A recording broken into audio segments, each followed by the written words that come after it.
Geometry, welcome to your first Edpuzzle video of the year.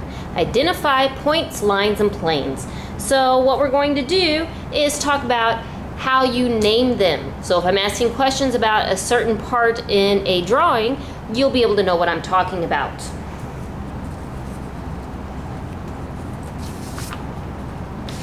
First thing, let's talk about what a point is, a line, and a plane. A point, these are first three terms that are known to be undefined because it's really hard to describe. They're just understood to be what they are. A point you can almost think of as a specific location.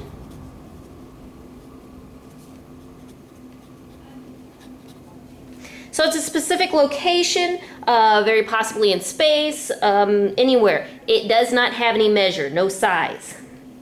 A line is basically a path. So a straight path that goes on forever. It goes on forever in both directions. So that's why we always see arrows at the end of lines. So we know it goes on forever. So it also does not have a length because there is no beginning and end to measure.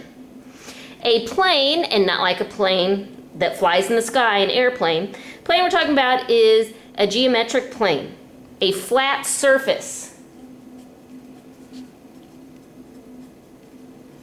So it's a flat surface that also goes in each direction on forever. So flat surface that grows in each direction forever.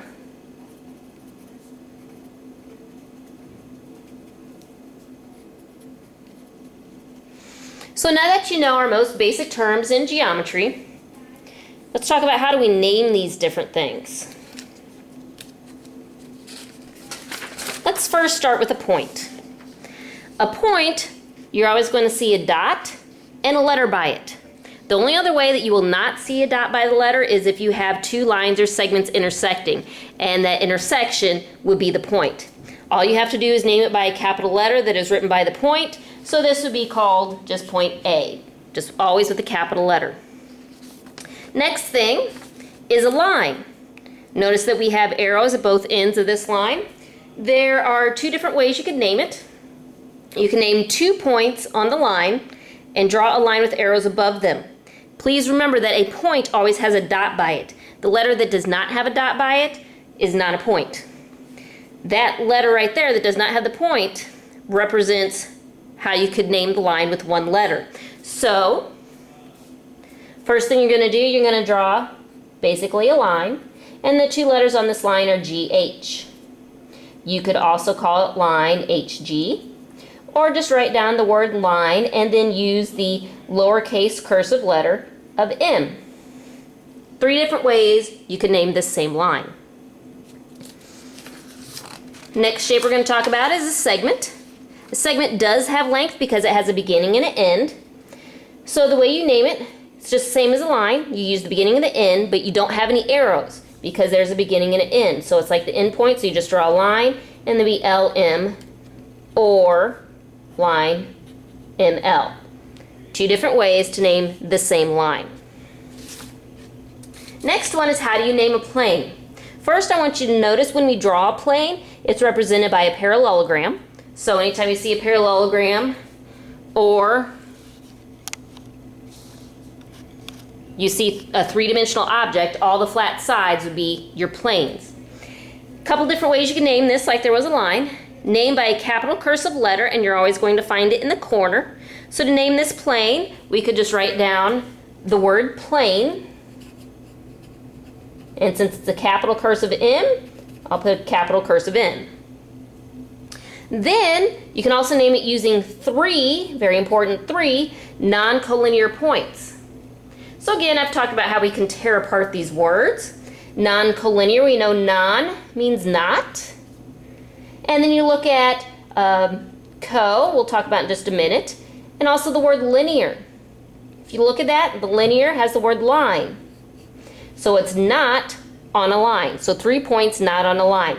So we could pick several of these. We do also need to put down the word plane, but plane, let's see, FCD, those are 3 points not on the same line. You use the 3 capital letters, do not use any commas. Or we can name it plane HDF. Any combination of these 4 points. You cannot use the letter M because there is not a dot by it, so it is not a point. Next thing, a couple of vocabulary terms here. Let me scroll out here. Collinear we just talked about, except for we just said non-collinear, but collinear would be points on the same line. And then we have coplanar, just like collinear, but you have the word plane there, so it's points or lines that are on the same plane. So when your questions ask for collinear, we're looking for points on the same line, and coplanar would be points on the same plane or lines. So here's our first examples here. Let me go in on our first example so you can read a little bit better. Okay, so we have a diagram over here. We want to use the figure to name each of the following, a line containing point N. So let's look over here. Think about how we name a line. We see here is point N. I'll name it a couple of different ways. We see the lowercase cursive c, so we could call it line C. Oops, line C. Or we do the arrows, line with 2 arrows, and we could call it MO. We could call it NO. You could call it, can't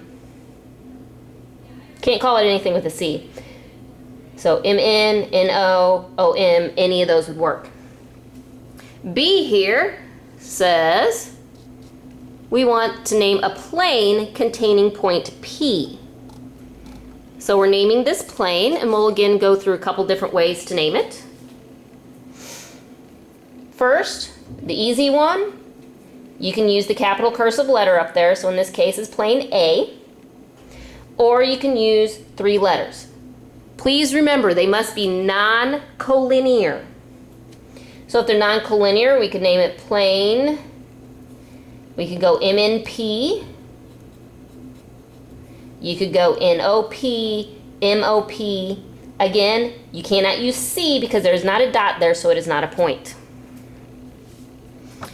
Next thing we want to look at is where we see points and lines in real life. Well, we just kind of have a drawing here of a flower. It says name the geometric shapes modeled by the picture.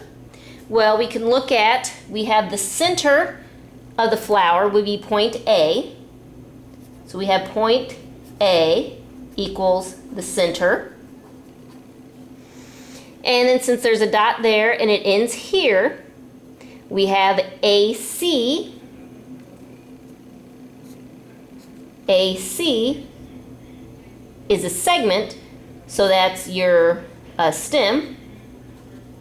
And then the line here that's supposed to represent the grass, because there's arrows, I know it's a line. So we name it the line with 2 arrows and 2 points that are on that same line. So we have a B and a C equals the grass. So those are some different geometric shapes we see in that drawing. Next thing. Let's scroll in on this so you can see a little bit better. It's supposed to say, line XW lies in plane P and contains point Y. I want you to draw it. So we'll put draw. Line XW lies in plane P. So what I want you to do, remember, what kind of shape do we use to represent a plane? Well, to represent a plane, we have to draw a parallelogram. Since it just uses a capital cursive letter, that means I'm going to put that capital cursive letter in the corner, so there's my capital P. Line XY lies in plane P, so I'm just going to draw a line here. And then make sure I have the points X, and sorry, that's W there. And contains point Y. So I just have this point somewhere out there and label it Y. Please notice that I have all those drawn within that parallelogram, and that's how I represent that they are on that plane. Okay, last example, we're going to look at a drawing here. Scan out. Okay. How many planes appear in this figure? Well, here's where I was talking about the three-dimensional shape. You count all of the flat sides, and those represent planes. What I want you to notice, the bottom plane of this triangular prism, the triangular pyramid, is the same as this plane down at the bottom. So that's only one total plane there. So we have the two sides, the front and the bottom. So there should be 4 planes in this. Name 3 points that are collinear. You need to remember what collinear means. That would be 3 points on the same line. And there are only 3 that I see, Y, Q, and Z. So when we name them, we're going to separate them by a comma because there are 3 objects. So Y, Q, and Z. Next question, name the intersection of plane XYZ and plane M. So plane XYZ would be this plane in front, and plane M. If you notice, when a plane intersects a plane, they intersect at a line. So what we need to do is name that, well, in this case would be a segment. So we look at where it intersects here at point X and point Z, because those are the points that are within this parallelogram. So we're going to name it segment XZ.